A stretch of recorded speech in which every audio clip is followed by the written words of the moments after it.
Hi. Thank you guys. Hi Hey, what's there. up? Hi, Amy. Hey, Laura. Congratulations, your album released today, Thanks. Dream Too Much. This is so fun. So, did you think you'd be here talking about a kid's album today? I knew this morning that I would be, but I didn't know it last year. I was just standing back there watching that video, thinking how cute and funny it is to be here doing this. This is so awesome. Yeah. It's so different. Thank you guys for being here and supporting me through doing something so different. It's so cute. So, why don't you tell us a little bit about why you did this kids album and how this idea started? Well, I have a 2-year-old named Jack, and he is the inspiration for all of it. We sing a lot of songs around the house. I sing a lot of songs around the house. He says a lot of hilarious stuff. I sing it back to him from time to time. And that's a lot of what this came from. It also came from just connecting, to my own childhood through watching him go through his childhood. Part of what's so fun about it is that we get to kind of experience things for the first time together. There's so much that we take for granted as adults, just I don't know, bees. They're just bees. To him, they're so fascinating, like how they work, the way they go and they get the pollen and what nectar, bees too. He's talking about nectar and the hive and honey and bees and how they do that. And wow, the bees, better look out, they might sting you. Just so cute and fun. So he's inspiring me all the time, and that being able to connect on that level, that's what this is. So, tell us about, the writing process and the recording of the album. I understand you had a little bit of help, maybe? Yeah. It's my dad is here, actually, in the back, right over there. John Lee, ladies and gentlemen. So, growing up was very musical for my family and for me. My dad plays a lot of instruments, and we heard a lot of music growing up. Jack is the first grandkid, and I know that my dad wanted to record some things for Jack to have. And I'd actually never been in the studio with my dad. As much recording as I've done, as much music as I've made, and as much as he has also, actually, we'd never gotten in the studio together. So we decided to do that, and it just was really fun and really cool. We had my uncle come in too. My uncle plays guitar and bass. And it went so well. I don't know. When something's going well, you just keep going, So we kept going, and at the same time, Amazon was talking about, hey, we need somebody cool to make a kids record. We think that'd be really neat. Would you do this? And I was like, yeah, actually, I already started it. Wow. So we've turned it into a full-blown Lee family, Hartzler family, full-on family album. So there you go. That's how it happened. And I think, didn't your sisters sing with you too? Yeah. Carrie and Lori are my 2 sisters. I'm the big sister. I have 2 little sisters and 1 little brother. He's on it actually too, my brother Robbie, for a second. He's on Hello, Goodbye. Once we went down for the second session, I started thinking about, okay, we're gonna do this for real, so I need to think about more ideas, what else can I do? And I really wanted to make it sound to some degree like my growing up, like my family, and share that thing. We jam a lot at the house whenever we're all together, the holidays or whatever. And I wanted to capture that thing, and we did some sort of, I don't know, Mr. Sandman style 3-part harmony stuff, and had a lot of fun doing harmonies. Yeah, that's pretty cool, tight harmonies you got there. I was going to ask you, were you the really fun family at Thanksgiving to hang out with? Sometimes. Unless I get in the kitchen and start getting okay, we have to do it this way, and I have all these ideas about mushrooms. Things go I get very creative, and then it starts to snowball, and I can't control it. This is kind of one of those things. So is it freeing, perhaps, to go to a completely different genre than you're used to working in? Yes, it is. It really, really is. I look for opportunity to do that a lot. I always have. I want to grow. I want to grow my mind. I want to try new things. I always feel like there's a possibility you might try something you haven't tried before, and who knows, maybe it'll be the real calling. Maybe it'll be the coolest thing you ever did. Or maybe it'll just inspire you, learning a new instrument. I learned harp a few years back just because I was like, I need a new thing. And just being able to start from a new place when you sit down to write a song, it makes you write differently. It makes you go down a little bit of a different path. This is that too, actually, just to be able to go down a different road and go with a different, not just an emotion. It's not that Evanescence isn't ever happy. It is, definitely, but not as much. Is it? Yeah, it's good to try new things for sure. I am enjoying it very much. It fuels me. It makes me feel like, I don't know, crazy. I'm a crazy person. I don't know if you know this about me. Well, I think that energy really comes across in the music. And I wanted to ask you, is there a song or two that you particularly love on the album that has more meaning to you? They all have something. Like, it's a really personal album, actually. They all have some cool story or meaning. I don't know if I have a favorite, but there's some real sentimental value in a couple of the songs because they're the songs we grew up listening to. Good Night, My Love was one of the first ones that we recorded when we didn't know what we were doing before. We just wanted to record for the family. That was my lullaby, you know, growing up. That's the song my dad played for my sisters and my brother and I. That was like our bedtime thing, and I just wanted to capture that. And the fact that we got to do it together just was really special. Very proud of that one. Well, my favorite song is the one about not wanting to go to bed. Yeah, that's my mom's favorite. Because I still don't want to go to bed, so I totally relate. I'm dying to go to bed. All I want to do is go to bed. Yeah, that's a fun one, for sure. That's definitely the one that's a funny one. Like, that's the most comical song, I think. Yeah. So we got to see your video with paper animation, Yeah. which is really wonderful. Can you tell us about your videos for this album? Sure, we're doing it for every single song. So, been working on it for a while, actually. I'm very involved. So I'll have to I just finished one yesterday for Alice, and the production company is called Take. And the guy that I go back and forth with, his name is Alex. And he's like, great, good, that one's done. What's next? And I'm like, okay, I have a day starting at 6:30 and ending at 7, so I'm gonna have to get back to you tomorrow. But I have to think of a cool story, you know, that relates to the song in some way that can be visual and also can work in this crude, handmade format. You know, not everything would work like that. So it's been really fun collaborating and working together and looking at what they can do. A lot of the stuff is inspired by more serious and elaborate things. We just did one, I'll just tell you, we just did one for Rubber Ducky, and my inspiration was 1940s synchronized swimming. You know, the crazy dramatic, Esther Williams, awesome. I don't know if you do know, but there's some beautiful videos. Late night when you're really bored, just look up Esther Williams. There's some amazingly cool stuff. And I was like, this is what Rubber Ducky should be like in the bathtub, rubber ducks, but like this, you know? So it doesn't look exactly like an Esther Williams film, because that would probably cost $10 million, but it's pretty funny. Some of the pieces are very intriquate. Yeah, definitely. They work really hard and really fast. I'm very impressed by this company, yeah. I understand that there's a craft, perhaps, that could go along with the videos. Yeah, we made some paper foldables. You can print it out, and it's got lines where you fold and dots where you cut, and you can make some of the characters from the videos. So that's so cool. Yeah. So will you be performing any of this live? Perhaps you could go on tour with Evanescence, and then during the day you could do the kid concert. Really? We just did our first little live performance this morning. Me and my dad and Dave Egger did a performance on a Sirius radio station this morning, and it was really fun and really cute. But the thing is, everybody else in my family have real jobs and have to make real money. I don't think I could take them on tour. I don't think I could afford them. I mean, I actually have a lot of projects going on that I'm working on, so we'll have to see how it goes. I don't know. I think people would pay to see you play that and bring their kids. When something comes up to do, we'll do it. Because people pay a lot of money for stuff for their kids. I'm just saying. Good. Not to try to...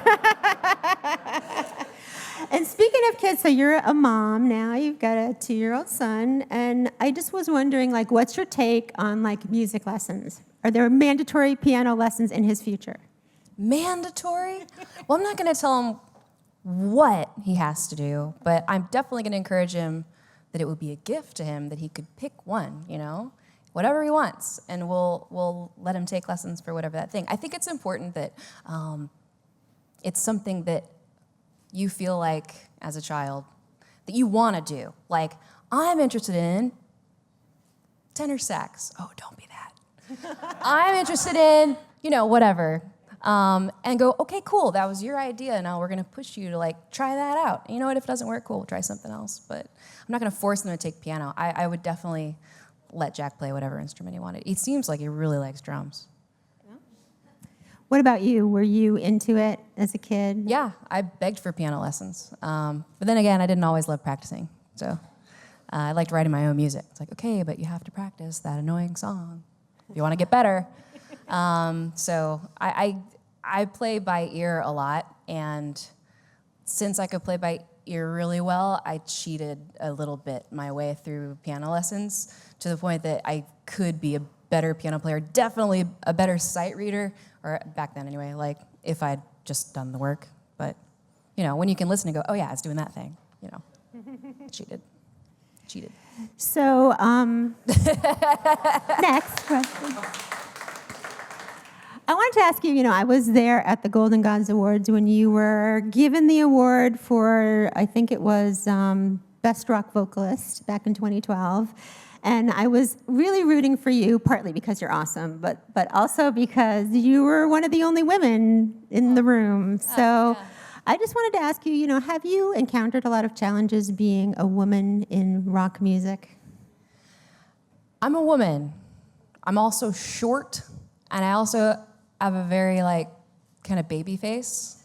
So I've always felt like I sort of have to struggle with getting respect. Not with people being nice to me. That's not so hard. But to feel respected, as a true musician, writer, composer, engineer, producer, all those things that people don't want to put to the face of, a cute little girl.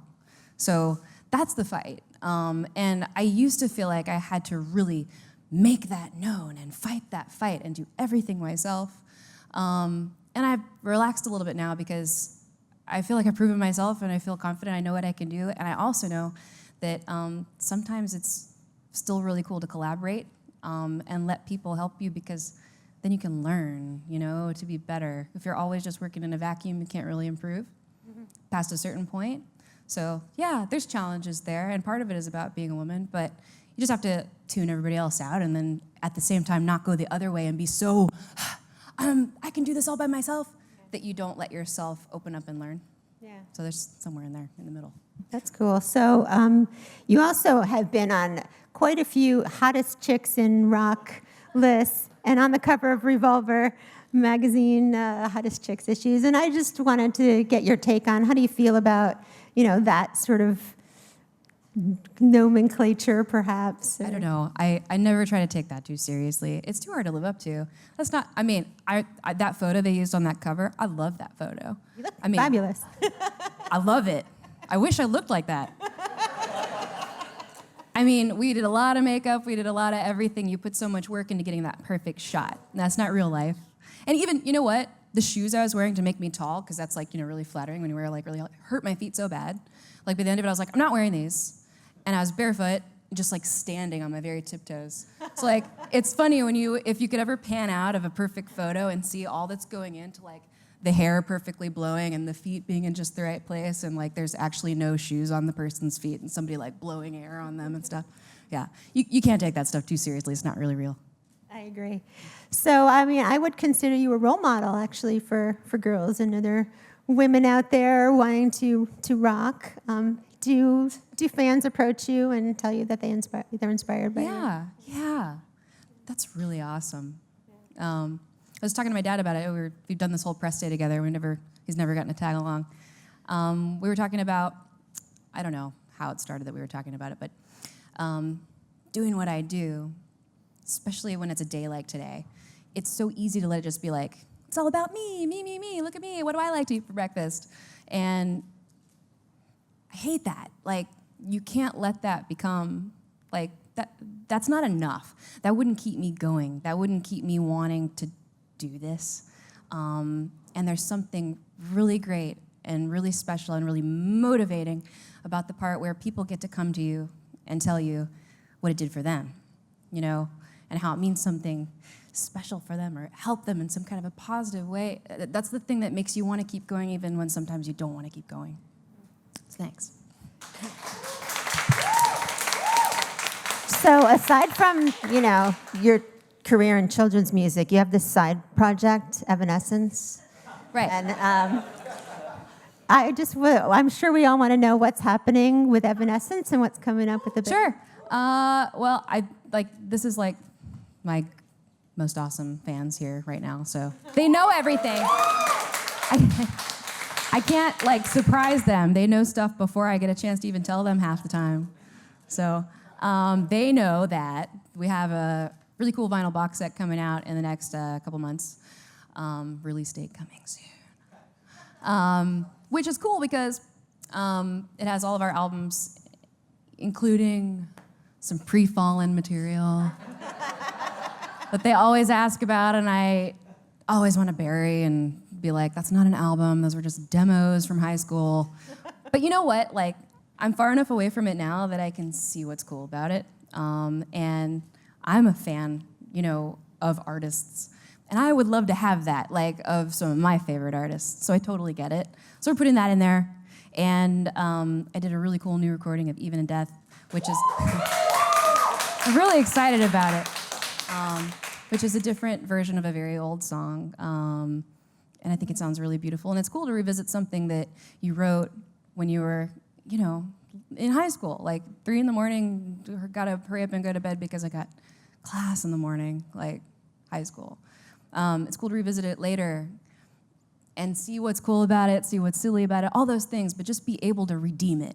Because the recording that I have of it that I've heard for so long is just like, gah, to me. To me, it's fine if you like it. That's great if you like it. Thank you for liking it. But it's cool to be able to go to it now that I'm a professional, and like hit it the way that I really want to hit it and give it the emotion that I wanted to have that I couldn't before. That's cool. So, and I looked online. You had some covers that you've been working on. So what prompted that? I put out just Amy Lee, not Evanescence, just like on my own in my own studio at my house. Put out some covers. I actually, there's something really beautiful about covers. I of course, take everything way too seriously. I can't just do a cover. It's got to be some amazing new rendition that shows it to you in a new way that you never thought of before, yet at the same time totally honors the original artist. So it's very daunting. No, it's really fun. It's my outlet, like when I should be doing other things. So yeah, I put 4 songs out earlier this year, and I just started the next batch. But I haven't been working on it full time because there's been this going on and getting ready for an Evanescence tour as well. I'm excited about the tour.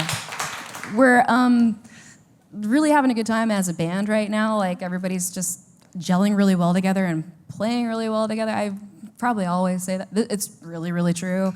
And it's cool because we feel sort of like this new ability to just go, okay, what do we want to do? We can do anything. We can do anything. What song do we never play? Like, what would work? And kind of revisiting some old things that we haven't done in a while and throwing some new things in there. I don't want to give it all away. It's going to be really fun. How about new things never heard before?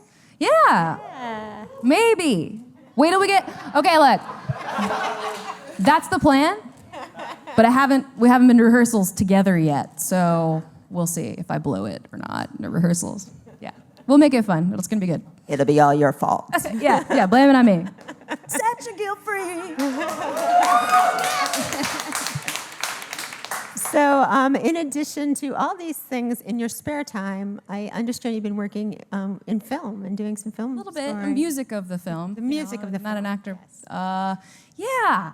I did this really awesome song that I'm just waiting to put out, and it's not really up to me.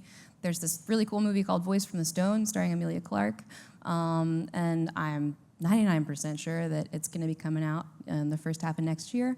And I did the song, the title track, and we filmed this gorgeous music video for it in Tuscany.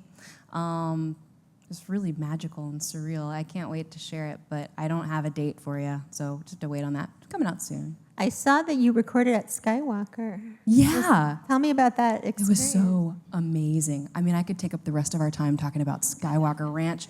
You go there and you stay there. It's literally like a ranch, and just imagine like there's redwoods and stuff. Like you're out, you land in San Francisco and you go out into the woods, and it's like wherever E.T. happened or something. It feels kind of like that, or you're like on Endor, and you're just in this lockdown place, and it's all totally secure. So you have a bike, and you live in a little place, and there's a studio, like a beautiful world-class studio with a huge piano and a sound stage.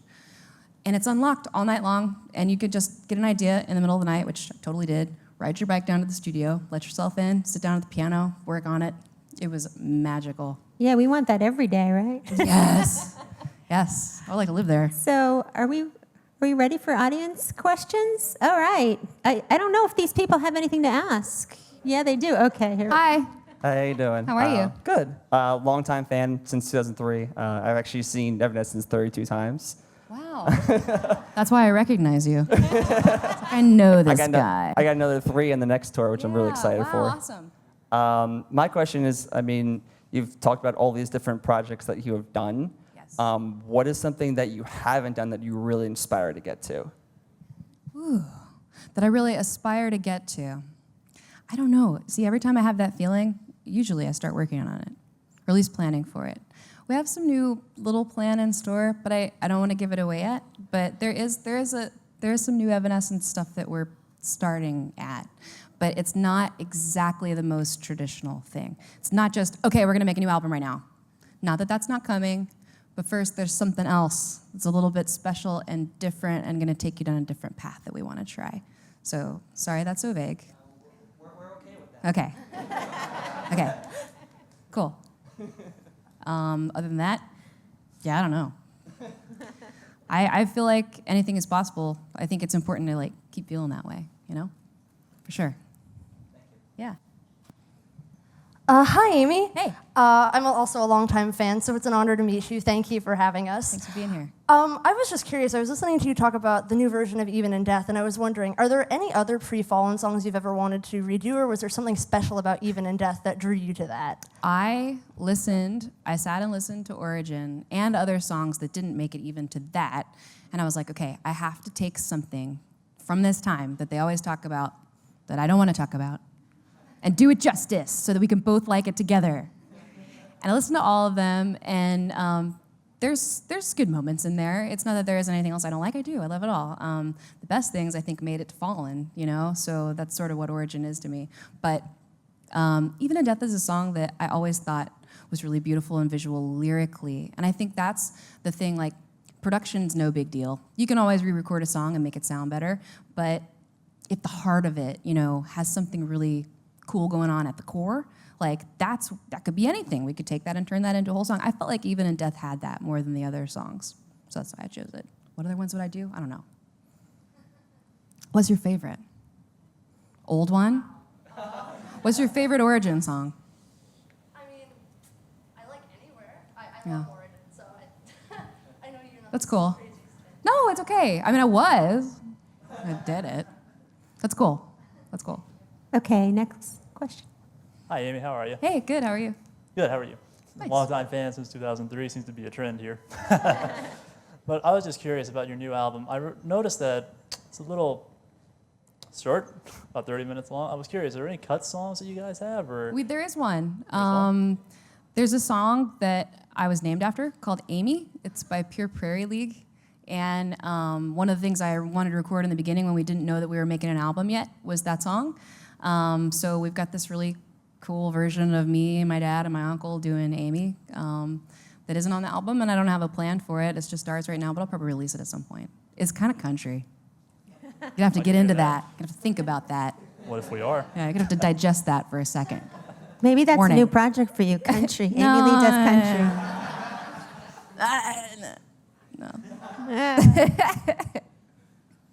Anybody else? Do we have another question? Hey, Hi. Amy, thanks for being here. Thanks, you too. So, at what point are you gonna have your son start listening to Evanescence music, and has he started He's yet? heard it. And what were some of your favorite your influences, musical influences, when you were a kid or growing What up? were some of my influences musically? Yeah. Okay, first of all, yes, Jack's heard Evanescence. He hears it all as the same thing. It's just like, Mommy singing, We generally don't play him the heavy ones because we're always trying to settle him down because he's crazy. So it's like, Swimming Home, yeah, slow songs, which he loves. What inspires me musically? You mean in life or for this album? Some of the bands or the music that you grew up with when Yeah, you were a kid. yeah. a lot of music. When I was really little, it was like pop and like, you know, Four Top, Stevie Wonder, Motown kind of stuff. Like anything with like some soul and like, yeah, like where you dance like really dorky. And then I got a little bit older and I really loved like the singers, you know, of like the early 90s, like Whitney Houston and Mariah Carey and Paula Abdul and that whole thing. And then like rap, like The Chronic, randomly right after that. Really, really loved.